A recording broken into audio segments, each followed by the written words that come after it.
सज्जनों, हमारे धर्म ग्रंथों में सत्य की परिभाषा बताते हुए ऋषि लोगों ने बड़े सुंदर ढंग से यही कहा कि वो सत्य सर्वत्र समान रूप से व्याप्त है, जिसके लिए उन्होंने कहा एको हंसो भुवनस्यास्य मध्ये स एवाग्नि सलिले सन्निविष्ट तमे विदित्वा अतिमृत्युमेति नान्य पंथा विद्यते नाय। वो एक सत्य जो हंस के रूप में, आत्मा के रूप में प्राणी मात्र के अंतरात्मा में समाया हुआ है। वो एक सत्य जिसका जब ऋषि लोगों ने अनुभव किया तो अनुभव करने के बाद ही उन्होंने उस सत्य के बारे में समझाते हुए, समाज को दिशा दिखाते हुए यही कहा कि वो सत्य पहले भी सत्य था, आज भी सत्य है, आगे भी सत्य रहेगा।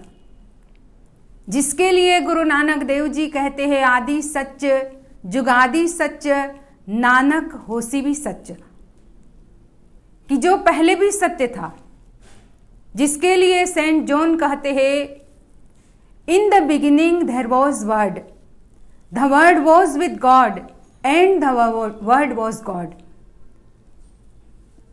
सेंट जॉन ने कहा कि सृष्टि की शुरुआत में एक स्पंदन था, एक शब्द था, और वो शब्द ही भगवान थे, और शब्द खुद ही भगवान है। उसी शब्द को अलग अलग भाषा के द्वारा समझाते हुए किसी ने उसे सत्य कहा, किसी ने उसे शब्द कहा, किसी ने उसे ब्रह्म कहा, और किसी ने उसे वही परम तत्व को ब्रह्म तत्व कहा।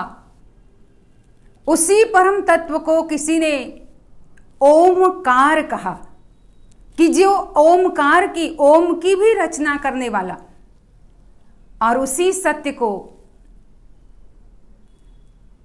देवी भागवत में बीज मंत्र या प्रणव मंत्र के द्वारा ऋषि बड़े सुंदर ढंग से वेद व्यास जी जन्मेजय राजा को समझाते हैं। कहने का मतलब कि वो सत्य जो अनादि काल से बीज रूप में हम सब के अंदर व्याप्त है, वही हम जीवों की असली पहचान है। वही एक चराचर के जीव, चाहे वो जलचर हो, थलचर हो, नभचर हो, पानी में चलने वाले, पृथ्वी पर चलने वाले, या तो आकाश में उड़ने वाले, हर चराचर के अंदर, चराचर प्राणी मात्र के अंदर वो एक ही अनादि सत्य, अनादि ब्रह्म, एक ही परम शक्ति हम सब के अंदर समाई हुई है।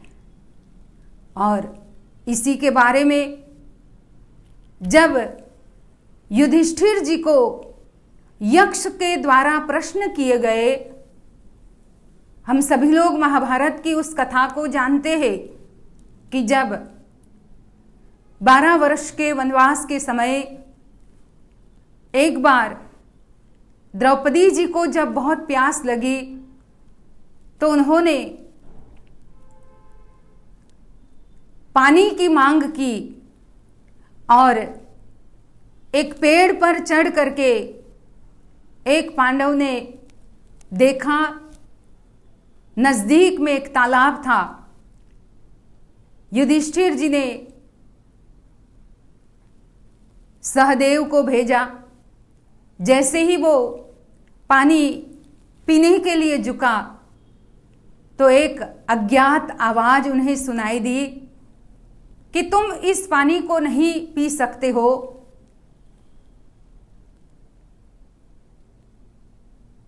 अगर तुम्हें इस तालाब के पानी को पीना है तो तुम्हें पहले मेरे प्रश्नों के उत्तर देने पड़ेंगे। सहदेव ने इनकार कर दिया और पानी पीने की चेष्टा की। जैसे ही तालाब में अपना हाथ डाला पानी लेने के लिए, उसी समय वो अचेत होकर के, बेहोश होकर के तालाब के किनारे गिर जाता है। धीरे धीरे सभी पांडव को युधिष्ठिर ने बारी बारी से भेजा, क्योंकि एक नहीं आया उसके इंतजार में उसकी खोज के लिए दूसरे पांडव को भेजा, फिर तीसरे को, चौथे को। चारों पांडव यक्ष के प्रश्न के उत्तर न देने के कारण यक्ष के श्राप के द्वारा वहां अचेतन अवस्था में, मृत प्राय अवस्था में तालाब के किनारे गिर गए। अंत में जब युधिष्ठिर जी आए, युधिष्ठिर जी को भी, उनके साथ भी यक्ष ने वही दोहराया। तब युधिष्ठिर जी हाथ जोड़ करके पूछते हैं कि बताइए, पहले आप अपना परिचय दीजिए और मेरे सामने आप प्रकट हो जाइए, क्योंकि मुझे जो अज्ञात आवाज सुनाई दे रही है उनको मैं प्रकट देखना चाहता हूं कि जिन्होंने मेरे शूरवीर महान योद्धा, एक धनुर्धारी है, एक गदाधारी है, दो मेरे भाई जो तलवारबाजी में सबसे निपुण है, ऐसे वीर योद्धाओं को जिन्होंने धराशायी किया है, एक बार मैं उनके दर्शन करना चाहता हूं। और तब यक्ष वहां प्रकट हो जाते हैं। उन्होंने अपना परिचय भी दिया। तब युधिष्ठिर महाराज कहते, ठीक है, आप प्रश्न कीजिए। उस समय यक्ष ने सबसे पहला यही प्रश्न किया कि मैं कौन हूं। तब युधिष्ठिर जी कहते हैं कि मैं न शरीर है, मैं न इंद्रिया है, मैं न मन या बुद्धि है, मैं पवित्र चेतना, परम पवित्र आत्मा हूं, जिसका न जन्म होता है न मृत्यु होती है, जो अविनाशी है, जिस आत्म तत्व के लिए, जिस आत्मा की चेतना के लिए हमारे धर्म ग्रंथों में कहा गया है, चाहे हम गीता की ही बात ले ले तो भगवान उसी अविनाशी आत्म चेतना के बारे में समझाते हुए अर्जुन को कहते हैं कि हे अर्जुन, नैनम छिन्दन्ति शस्त्राणि नैनम दहति पावकः न चैनम क्लेदयन्त्यापो न शोषयति मारुतः।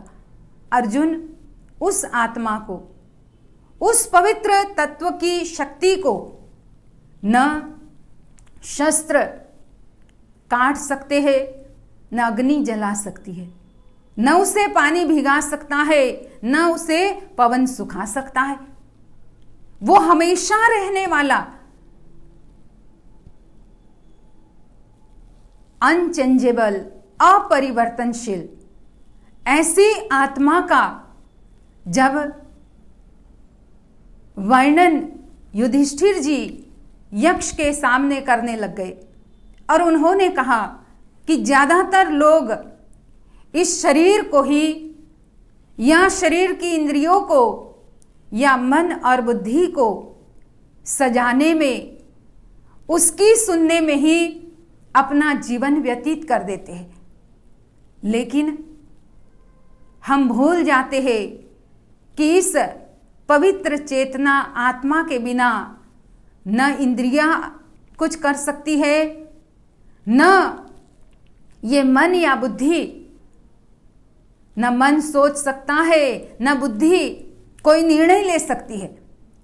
तो आत्मा ही सर्वोपरि है और यही आत्मा का स्वरूप जब एक साधक देख लेता है, जान लेता है, तब उसे समझ में आता है कि मैं तो केवल परम चेतना हूं। तब यक्ष फिर से युधिष्ठिर जी को पूछते हैं कि अगर मैं ये पवित्र चेतना हूं तो मेरा स्वरूप क्या है, उस चेतना का स्वरूप क्या है। युधिष्ठिर जी कहते हैं कि उस चेतना का, उस आत्मा का, मैं का जो स्वरूप है वो है सत चित आनंद। हकीकत में हम सब का वही स्वरूप है। हम सब सत चित और आनंद से, उस रूप से जुड़े हुए हैं जो सत्य है, हमारे चित्त में हमेशा समाया हुआ है। और जब यही चित्त, यही मन उस सत्य में एकाकार हो जाता है, उस सत्य में जुड़ जाता है, उस सत्य में लौलीन हो जाता है, अपना लय उसमें प्राप्त कर लेता है, तो वहां फिर आनंद ही आनंद है। यही बात जब कबीर जी ने अपने गुरु महाराज जी रामानंद जी के द्वारा अनुभव की, तब उन्होंने कहा, विधि हरिहर जाको ध्यान धरत है, मुनि जन सहस 88, सोई हंस तेरे घट भीतर, अलख पुरुष अविनाशी। पानी में मीन पियासी, मोहे सुनी सुनी आवे हंसी। संत कबीरदास जी कहते हैं कि विधि हरिहर जाको ध्यान धरत है। जिस तत्व का ब्रह्मा विष्णु महेश भी ध्यान करते हैं। भगवान शिव जी की आरती में बहुत बार हम इस बात को जब आरती गाते हैं तो हमेशा ही गाते हैं, जिसमें ये प्रार्थना के रूप में कहते हैं कि हे प्रभु, ब्रह्मा विष्णु सदा शिव जानत अविवेका, प्रणवाक्षर के मध्य ये तीनों एका, ओम जय शिव ओमकारा। उसमें हम सभी लोग गाते हैं कि ब्रह्मा विष्णु सदाशिव जानत अविवेका, प्रणवाक्षर के मध्य ये तीनों एका।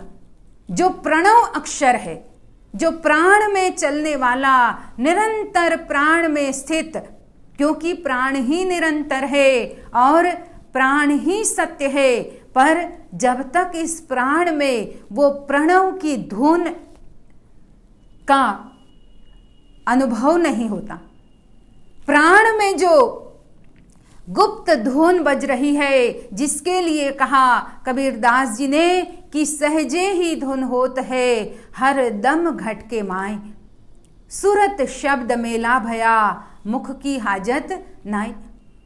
उन्होंने कहा कि सहज ही एक ऐसी गुप्त धुन हमारे अंदर, कहाँ तो कहा हर दम घट के माय, हर श्वास के अंदर, हृदय में हर श्वास के अंदर एक गुप्त धुन निरंतर बज रही है।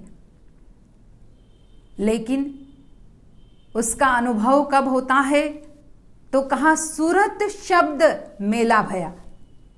ये दोनों का आपस में मेल होता है, दोनों का आपस में जोड़ होता है, दोनों का मिलन होता है। सुरत और शब्द, सुरत है हमारी जो सुरता, हमारी जो कॉन्शियसनेस, हमारी अंतःकरण की चेतना जो है, इसके ये जब शब्द के साथ।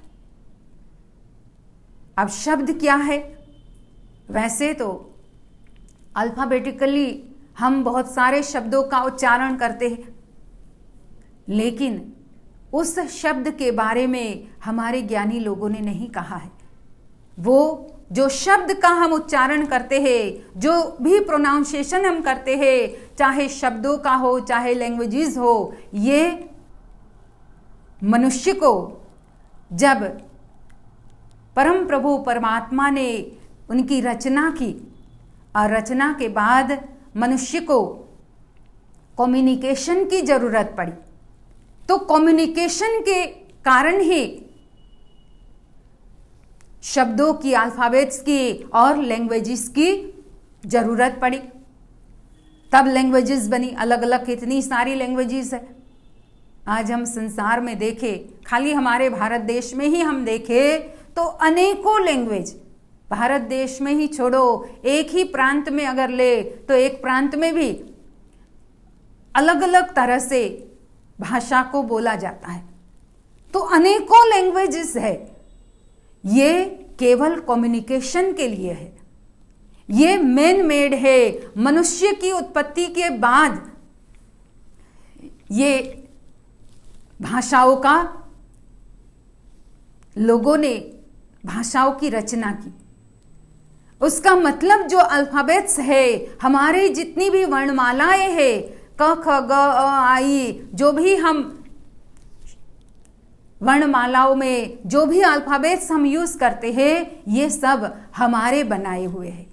लेकिन जिस शब्द के साथ इस सुरता को जोड़ना है, जिस शब्द के लिए कबीरदास जी कहते हैं कि हम वासी वा देश के, जहां जाति वर्ण कुल नाई, वहां शब्द मिलावा होई रहा, देह मिलावा नाई।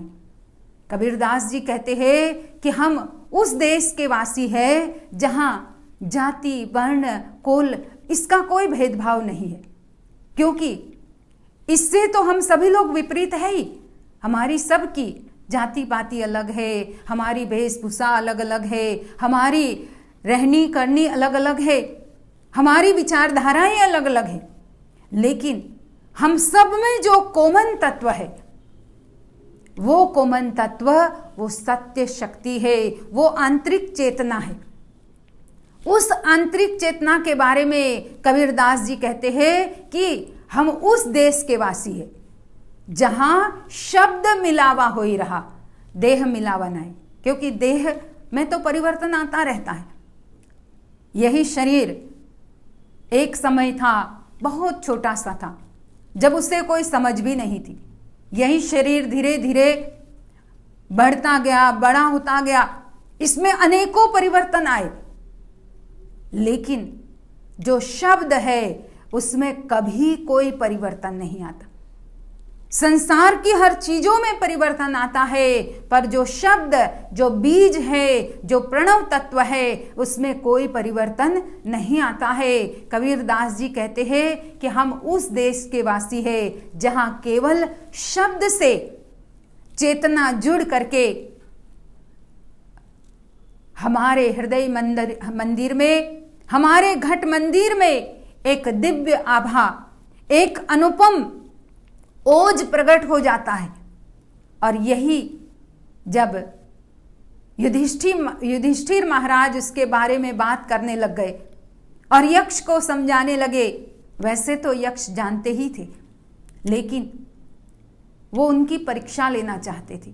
साथ साथ में उनकी उस प्रश्नोत्तरी से आज हम सभी संसार के लोगों को एक ऐसी दिशा मिली हुई है, एक ऐसा मार्गदर्शन मिला हुआ है कि खाली उतने ही एक एपिसोड से, उतने ही एक प्रसंग से हम अपने जीवन में अध्यात्म के बारे में सोचना चाहे और उसके बारे में जिज्ञासा प्राप्त करना चाहे तो हम अध्यात्म तक पहुंच भी सकते हैं उस यक्ष और युधिष्ठिर जी के प्रश्नोत्तरी के द्वारा। कहने का मतलब कि हम भी उसी सत्य के वासी है, उसी सत्य ही हमारा स्वरूप है। और यही बात तो तुलसीदास जी महाराज भी कहते हैं। उन्होंने कहा,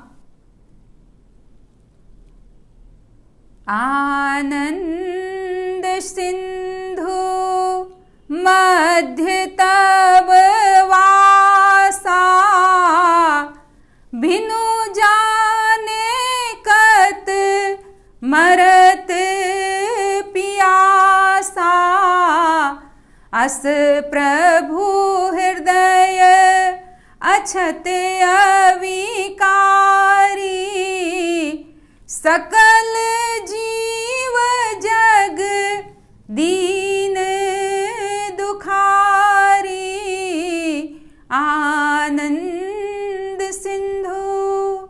कहा, आनंद का समुंदर हम सब के घट मंदिर में आत्मा की चेतना के रूप में हमेशा ही है, लेकिन बिनु जाने कत मरत प्यासा, न जानने के कारण हम प्यासे हैं।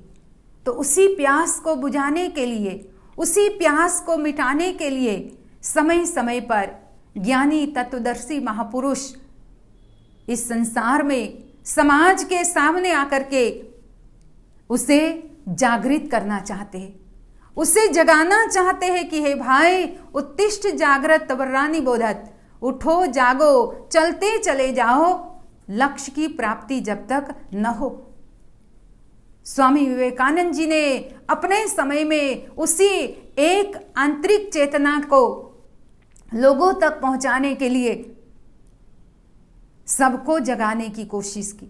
केवल भारत देश में ही नहीं, अपितु विदेशों में हर जगह कोने कोने में जाकर के उन्होंने उसी अध्यात्म की जागृति मानव के जन जन के अंतरात्मा में, उसके हृदय में प्रकट करने के लिए अनेकों धर्म सभाओं में स्थान लेकर के वहां के लोगों को भी उस बात से उजागर किया। तो हम भी आज उसी तत्व से जुड़ने के लिए ही इस संसार में उसी लक्ष्य को लेकर के आए हैं। जब स्वामी विवेकानंद जी उस सत्य के बारे में लोगों के सामने बात करते थे, शिकागो में जब उनकी धर्म सभा हुई, वहां भी जब उन्होंने उस बात को रखा, तो लोगों ने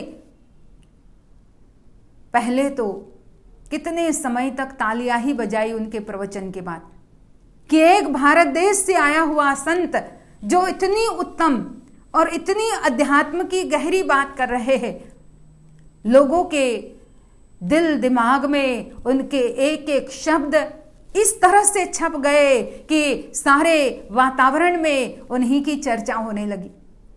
जब लोग उनको पूछते थे कि आपने ऐसा ज्ञान कहां से प्राप्त किया, कौन सी ऐसी किताबें आपने पढ़ी है, कौन से ऐसे धर्म ग्रंथ आपने पढ़े हैं, तब स्वामी विवेकानंद जी कहते हैं कि मैंने वैसे कोई किताबें नहीं पढ़ी इस आत्मा की अनुभूति के लिए, इस सत्य के अनुभूति के लिए। मैंने तो, उन्होंने कहा, if there is a man who has become a perfect yogi, it comes by the grace of perfect master, it can not be get by the books. कि पुस्तकों के द्वारा व्यक्ति न महात्मा बन सकता है न योगी बन सकता है।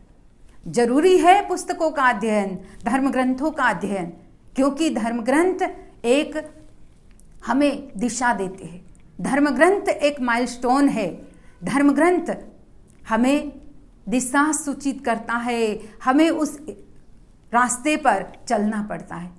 उस माइलस्टोन में बताए हुए जितने भी किलोमीटर से, जितने भी माइल से, उतने हमें आगे चलना पड़ता है। तो धर्म ग्रंथ हमें दिशा दिखाता है, चलना तो हमें ही पड़ता है। पर चल हम तब सकते हैं जब, जो स्वामी विवेकानंद जी ने कहा कि गुरु की ग्रेस के द्वारा, मास्टर्स की ग्रेस के द्वारा, और यही हम सब के जीवन में भी हमें हमेशा याद रखना चाहिए। और समय के जो महापुरुष है, समय के जो मास्टर है, समय के जो तत्वदर्शी है, उनकी खोज करनी चाहिए और अपने जीवन में उस सत्य को जान करके जीवन को सफल और सार्थक बनाना चाहिए। हमने भी श्री गुरु महाराज जी के श्री चरण कमलों में, सद्गुरुदेव श्री सतपाल जी महाराज के चरण कमलों में बैठ करके उसी सत्य का ज्ञान प्राप्त किया है। उसी सत्य से अपनी आत्मा को जोड़ करके जो शब्द के रूप में हमारे अंदर निरंतर चल रही है, उसमें चेतना जोड़ने की उन्होंने जो विधि बताई है, उन्हीं के दिशा निर्देश में हम उसी सत्य का ध्यान करते हैं। और हम सभी लोगों का ये लक्ष्य है, हम सभी लोगों का ये कर्तव्य है, मनुष्य जीवन का ये ध्येय है कि हम उस सत्य को अपने जीवन में जान करके इस जीवन को कृतार्थ करें।